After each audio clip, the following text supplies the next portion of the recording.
मैं अपने जीवन साथी के हमरा खुशो-खरम ज़िंदगी गुज़ार रही थी। हमारे 4 बच्चे थे। सहन दिन भर इनकी मनमोहनी चहकारियों से गूंजता रहता था।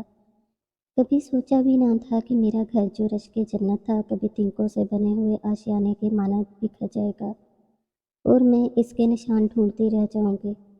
16 बरस की उम्र में मेरी शादी सुबहान से हुई और मैं अपने खामन के साथ 11 बरस ही गुजार सकी कि नागहानी ऐसी आंधी चली जो मेरी खुशियों को खसो-खशाक की तरह उड़ा कर ले गई। सुबहान एक सरकारी महकमे में मुलाजिम थे। हम लाहौर में रहा करते थे। वो मुझे हमेशा खुश देखना चाहते थे, लिहाजा रोक टोक ना रखते। जब चाहती रिश्तेदारों या पड़ोस में चली जाती, सुबहान ने कभी मना ना किया। शॉपिंग के लिए भी किसी पड़ोसन को साथ ले लेती थी। खामद का मुझ पर भरोसा था। मेरे लिए ये बात बासे इफ्तिखार थी कि वो मुझे कहीं आने जाने से न रोकते थे। वो शकी इंसान ना थे। तब ही तो हमारा घर रश के जन्नत था। मुझे अपने खामद से प्यार था। मैं इनसे और वो मुझसे मुखलिस थे। यही इखलाक था जिसने हमारे घर आंगन को खुशियों की महकार से महका रखा था। एक दिन सुबहान घर आए तो उदास थे। मैंने महसूस कर लिया कि कोई गैर मामूली बात हुई है। मैंने उन्हें खाना दिया। कुछ देर उन्होंने आराम किया। फिर मैंने इनसे परेशानी की वजह पूछी। कहने लगे, मेरा तबादला इस्लामाबाद हो गया है, लेकिन तुमको और बच्चों को साथ नहीं ले जा सकता। वहाँ फ़िलहाल रहाइश का कोई इंतज़ाम नहीं है। सोचता हूँ तुम यहाँ अकेली कैसे रहोगी। बस इतनी सी बात है और आप इस कदर परेशान हैं। ये मोहल्ला मेरे लिए अजनबी नहीं है। ये हमारा आबाई घर है। बरसों से ये लोग हमारे साथ रह रहे हैं। हर कोई एक दूसरे को जानता है। पड़ोसी दुख सुख में काम आने वाले लोग हैं। मुझे यहाँ किसी बात का डर नहीं है। आप सुकून से इस्लामाबाद जाएं। रहाइश का बंदोबस्त जल्द करके हमको ले जाइएगा। ये तो ठीक है, लेकिन बच्चे छोटे हैं। 4 बच्चों का साथ है, इनके कई मसले मसाइल होते हैं। सोच रहा हूँ कुछ दिनों के लिए तुम लोगों को गाँव अपने बड़े भाई के पास शिफ्ट करा दूँ। ऐसा ना करें, अपने घर के सिवा मुझे और बच्चों को कहीं चैन और सुकून नहीं मिलेगा।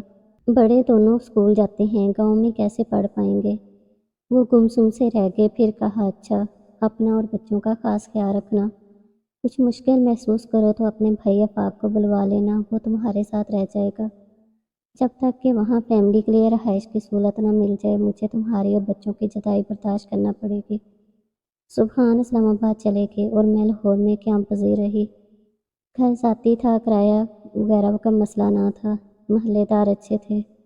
सुबहान फ़ोन पर खैरियत दरियाफ्त करते और मैं इनको तसल्ली देती कि फ़िक्र न करें, हमको कोई परेशानी नहीं है। एक रोज़ छोटे बेटे अशर को बुखार हो गया। मैंने पड़ोसन से कहा कि मेरे साथ डॉक्टर के पास चलो, अशर को दिखाना है। वो बोली, आज मेरी बेटी के रिश्ता के सिलसिले में कुछ मेहमान आ रहे हैं, वरना मैं ज़रूर चलती। तुम्हारे साथ अपने बेटे को भेज देती हूँ, इसे ले जाओ। मनान मेरे सामने छोटे से बड़ा हुआ था। वो अब 18 बरस का था। इसे छोटे भाई जैसा समझती थी। मैंने इतराज़ न किया और इसके साथ अशर को क्लिनिक दिखाने लेकर चली गई। डॉक्टर साहब ने अशर को देखा, कुछ दवाइयाँ लिख दी और हम घर आने के लिए सड़क पर निकले। अचानक एक गाड़ी वहाँ आकर रुकी। ये शख्स मनान के दोस्त का कज़न था और मनान को अच्छी तरह जानता था। इसने कहा, मनान भाई, क्या बात है, इतनी गर्मी में इधर क्या कर रहे हो। अपनी बाजी के साथ डॉक्टर के पास आया था, इनके बच्चे को दिखाना था। हम सड़क पर टैक्सी के लिए खड़े थे, तभी वो शख्स बोला, मेरी गाड़ी में बैठ जाओ भाई, मैं इधर ही जा रहा हूँ। मनान ने मुझसे पूछा, इस रोज़ धूप तेज़ थी, सोचा कि बच्चे को तेज़ बुखार है, गाड़ी में ही चलते हैं। मनान से कहा, चलो इनकी गाड़ी में ही चले जाते हैं, जल्दी पहुँच जाएंगे। यूँ हमने रियाज की लिफ्ट कबूल कर ली। घर के करीब पहुँची तो ख्याल आया कि जल्दी में दवाइयों का नुस्खा तो मैं डॉक्टर साहब की मेज़ पर ही भूल आई हूँ। मनान, वापस डॉक्टर साहब के क्लिनिक जाना है, मैं नुस्खा उधर भूल आई हूँ। मनान ने कहा, कोई बात नहीं बाजी, मैं जाकर ले आता हूँ। नहीं, मैं साथ चलती हूँ, मुमकिन है पर्चा गिर गया हो तो डॉक्टर साहब से दोबारा लिखवाना होगा। मैंने बच्चा मनान की गोद में देकर कहा, ऐसा करो, अशर को बाजी हमीदा को दे दो और वापस आ जाओ। रियाज बोला, हाँ हाँ मनान, बच्चे को बुखार की हालत में दोबारा ले जाना दुरुस्त नहीं है, इसको घर में दे दो। हम दोबारा डॉक्टर के पास चलते हैं। منان اشر کو باہوں میں لے کر اتر گیا اور گھر کے اندر چلا گیا۔ میں گاڑی میں بیٹھی تھی۔ اس سے پہلے کہ وہ واپس آ کر اور گھر اندر تو ہمارے ساتھ موٹر میں بیٹھتا، ریاض نے گاڑی سٹارٹ کر دی اور تیزی سے سڑک پر لے آیا۔ میں نے کہا، ریاض بھائی، یہ آپ کیا کر رہے ہیں؟ منان کو تو آ جانے دیں۔ کہنے لگا، گاڑی میں پٹرول ڈلوا لوں، پھر اسے بھی لے چلتا ہوں۔ ذرا جلدی ہے کیونکہ 4 بجے مجھے پشاور روانہ ہونا ہے۔ اس کے بعد تو گاڑی فراٹے بھرنے لگی۔ میں نے احتجاج کیا تو اس نے پانی کی بوتل مجھے دے دی۔ باجی، آپ پانی پی لیں، گھبرائیے نہیں، ابھی واپس چلتے ہیں۔ وہ سامنے گھر سے گاڑی کے کاغذات اٹھانے ہیں ورنہ پشاور جاتے ہوئے راستے میں چلان ہو جائے گا۔ مجھے پیاس لگ رہی تھی، میں نے بوتل منہ سے لگا لی۔ اس میں نہ جانے کیا ملا تھا کہ پیتے ہی میں بے ہوش ہو گئی۔ وہ جب آنکھ کھولی تو اپنے گھر اور بچوں سے بہت دور آ چکی تھی۔ قصہ مختصر، ریاض کا تعلق بردہ فروشوں کے گروہ سے تھا اور میں بے وقوف اس کی گاڑی میں اس بھروسے پر بیٹھی رہی کہ یہ منان کا دوست ہے۔ اس نے تو ایسی پھرتی دکھائی کہ منان کو بھی پیچھے چھوڑ دیا۔ پشاور لا کر ریاض نے جن کے حوالے کیا یہ بہت بے رحم تھے، جو اغوا شدہ مردوں، عورتوں اور بچوں کو علاقۂ غیر میں لگنے والی انسانوں کی منڈی تک پہنچاتے تھے اور اغوا کنندہ افراد فروخت کر کے دام کھڑے کر لیتے تھے۔ یہاں ہر جمعرات کو منڈی لگتی جس میں عورتیں، مرد، بچے، بچیاں فروخت کے لیے لائی جاتی تھیں اور ان کو خریدنے ملک اور بیرون ملک سے لوگ آتے تھے۔ جیسا مال ہوتا تھا ویسے دام لگتے تھے۔ منڈی میں انسانوں کو بکاؤ مال کی طرح بکتا دیکھ کر اپنی آنکھوں پر یقین نہ آیا کہ کیا واقعی دنیا میں ایسا بھی ہوتا ہے۔ اف میرے خدا، تیری دھرتی پر کیسے کیسے ظلم نہیں ڈھائے جاتے، اور انسان پر انسان سے بڑھ کر کسی نے ظلم نہ ڈھایا ہوگا۔ دولت ایسی بری چیز تو ہے کہ اسے بدترین ذرائع سے حاصل کرنے پر بھی آدمی نہیں شرماتا۔ معصوم بچوں کو اپنی آنکھوں کے سامنے بکتا دیکھا ننھی منھی بچیاں اپنے پیارے ماں باپ اور بہن بھائیوں سے دور یہاں بیچنے کو لائی جاتی تھیں اور خریدنے والے نہ جانے کس مقصد سے ان معصوم پھولوں کو خرید کر لے جاتے تھے۔ وہ ان لڑکوں کو گویا غلام بناتے تھے اور لڑکیاں بسارے حسن کی زینت بنا دی جاتی تھیں۔ ان کے افسردہ اور اداس چہرے دیکھ کر کلیجہ منہ کو آتا تھا۔ خریدنے والے پاکستانی بھی تھے اور غیر ملکی بھی۔ خوبصورت نوخیز لڑکیاں تو بیرون ملک کے قہوہ خانوں کے لیے بھی لے جائی جاتی تھیں۔ کچھ لوگ تو بے اولاد ہونے کے باعث بچے گود لینے کی خاطر بھی انہیں خریدنے آئے اور کچھ شادی کے لیے عورت خرید رہے تھے۔ اکثر افراد کو ملازمہ کا مسئلہ مستقل طور پر حل کرنا تھا۔ ایک شخص جس نے میرا سودا کیا لاہور ہی کا ایک امیر آدمی تھا، یعنی میرا ہم وطن۔ میں جب اس کے ساتھ گاڑی میں لاہور لے جائی جا رہی تھی، اس نے رستے میں بتایا، شکر کرو کہ ہم تم کو کسی برے مقصد کے لیے نہیں لے جا رہے۔ ہم کو ایک ملازمہ چاہیے جو دن رات ساتھ رہے اور چھوٹے بچوں کی پرورش میں میری بیوی کی مدد کرے۔ بہت ملازمائیں رکھیں لیکن وہ چند دن کام کر کے بھاگ جاتی ہیں اور خدمت گار عورت کا مسئلہ کسی طرح حل نہیں ہوتا، تو اب ہم نے مستقل بنیادوں پر اسے حل کرنے کا سوچا۔ کسی نے ہمیں یہاں لگنے والی منڈی کے بارے میں بتایا تھا۔ مجھے خریدنے والے میرے مالک کا نام اسلم بٹ تھا اور یہ خاصا امیر شخص تھا۔ اس کی بیوی کے ہاں حال میں 2 جڑواں بچے ہوئے تھے۔ اس نے مجھے سمجھا دیا کہ راستے میں شور مچانے کی ضرورت نہیں، ہم تم کو اچھی طرح اور عزت سے رکھیں گے اور تم شکر کرو گی کہ ہم نے تمہیں خریدا ہے۔ تم کسی برے آدمی کے ترن والا بننے سے بچ گئی ہو۔ تم بھی پاکستانی اور ہم بھی، تم میری ہم وطن ہو، اس لیے بہن بنا کر رکھوں گا، مگر بھاگنے کی کوشش نہ کرنا ورنہ دوبارہ میں وہیں پہنچا دی جاؤ گی جہاں سے آئی ہو۔ پھر تمہاری قسمت کہ وہاں تم سے کیسا سلوک ہو، وہ دوبارہ کس قسم کے آدمی کے ہاتھ بیچی جاؤ۔ میں نے بٹ صاحب کی باتیں غور سے سنی، یہ جان لیا کہ یہ آدمی درست کہہ رہا ہے۔ میری قسمت اچھی تھی جو میں کسی سوڈانی افریقی یا کسی دوسرے غیر ملکی کے ہاتھوں فروخت نہیں ہوئی۔ اپنے وطن میں دوبارہ اپنے بچوں سے ملنے کی ایک آس تو تھی۔ سوچا ان لوگوں کی خدمت کروں گی، کچھ انہیں بھی مجھ پر رحم آ جائے گا اور مجھے گھر والوں سے ملنا بھی نصیب ہو جائے گا۔ بٹ کی بیوی مجھے دیکھ کر بہت خوش ہوئی۔ اس کو ایسی خدمت کار چاہیے تھی جو میری جیسی شریف ہو اور بچوں کی پرورش کرنا جانتی ہو۔ اس نے مختصر انٹرویو لیا اور میری بیتا کو سرسری سنا۔ بولی، ابھی چند سال تو تم اپنا ماضی بھلا کر میرا ساتھ دینا ہوگا جب تک میرے بچے بڑے نہیں ہو جاتے، پھر دیکھا جائے گا کہ کیا کرنا ہے۔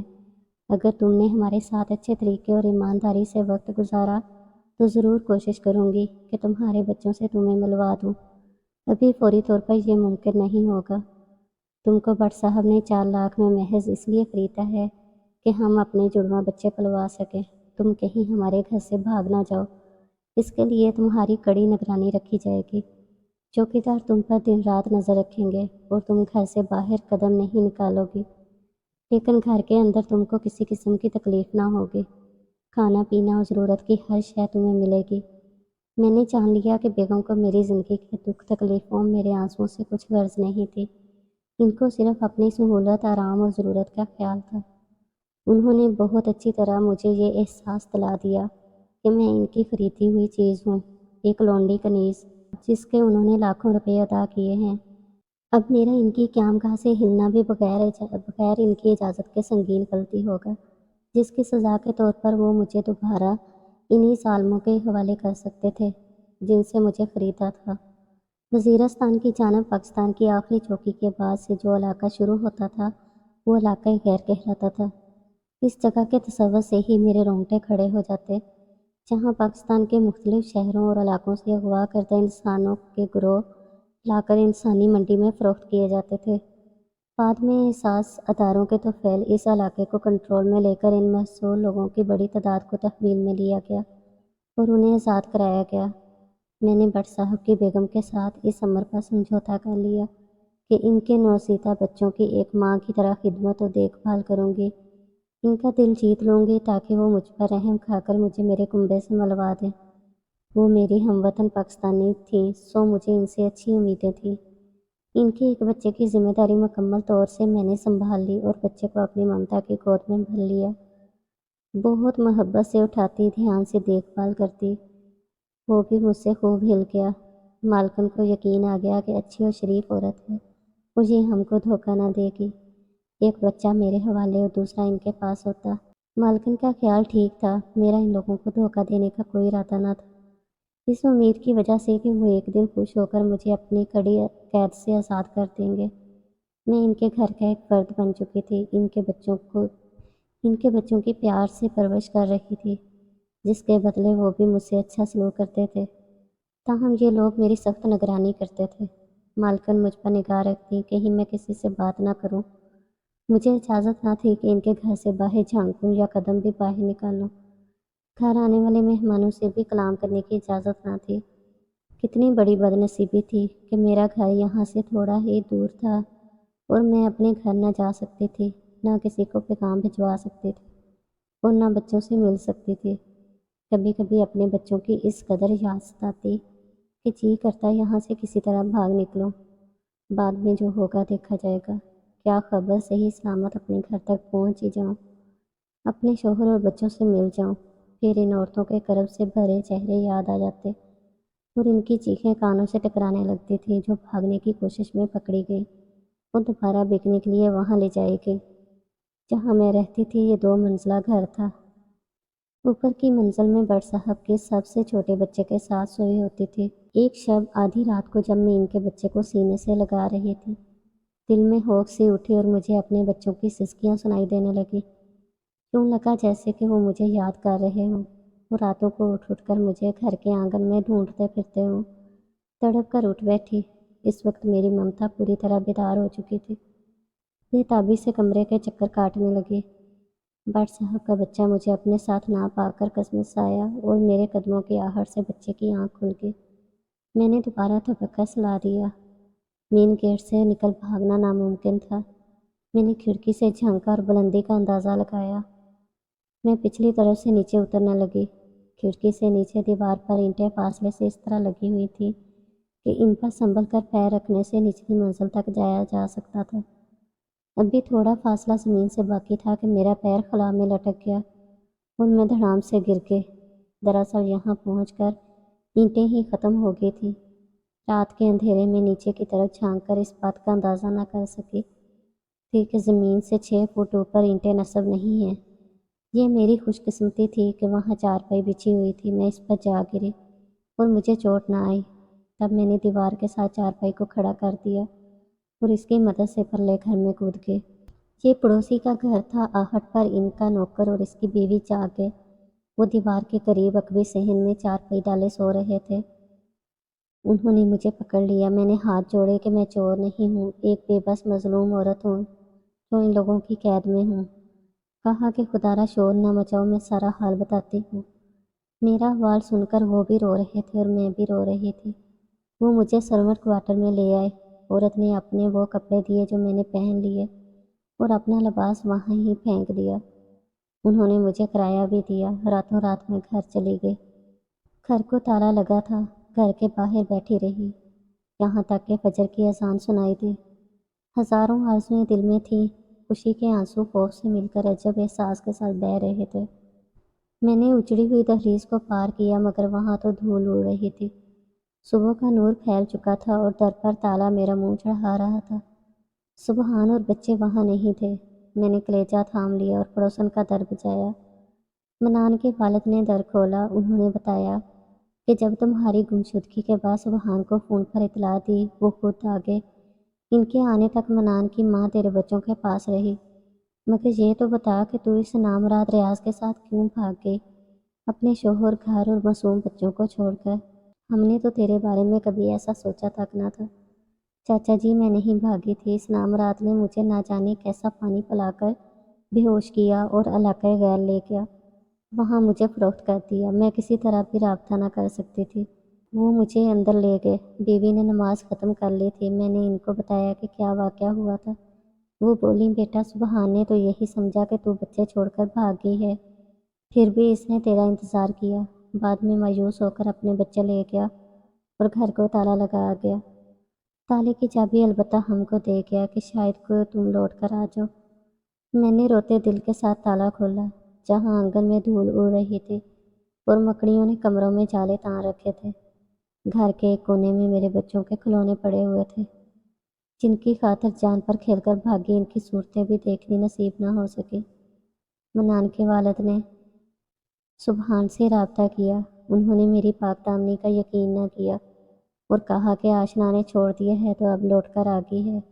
اس کو کہو کہ میرے گھر میں اس کے لیے جگہ نہیں ہے۔ بچوں کی خاطر میں اس کو قبول کر بھی لوں تو میرے والدین، رشتہ دار اور میرا سماج اسے قبول نہیں کرے گا۔ جہاں سے آئی ہے وہیں چلی جائے۔ صدمے سے اتنی بیمار پڑی کہ موت آنکھوں کے سامنے رقص کرتی نظر آنے لگی۔ خدا ترس لوگوں نے علاج کروایا۔ سبھی یہی سمجھتے ہیں کہ میں نے شوہر اور بچوں سے بے وفائی کی ہے۔ سبحان نے یہ گھر میرے نام کر دیا تھا۔ آج بھی اس گھر میں رہتی ہوں اس امید کے ساتھ کہ سبحان کبھی معاف کر دیں اور لوٹ آئیں۔ محلے والوں کے کپڑے سی کر گزارا کرتی ہوں۔ عورت کی بھی کیا زندگی ہے۔ اگر آپ کو میری یہ کہانی اچھی لگی ہے تو میرے چینل کو سبسکرائب کر دیں اور بیل نوٹیفیکیشن کو آن کر دیں تاکہ آپ کو سننے کو ملتی رہیں اس طرح کی دلچسپ کہانیاں۔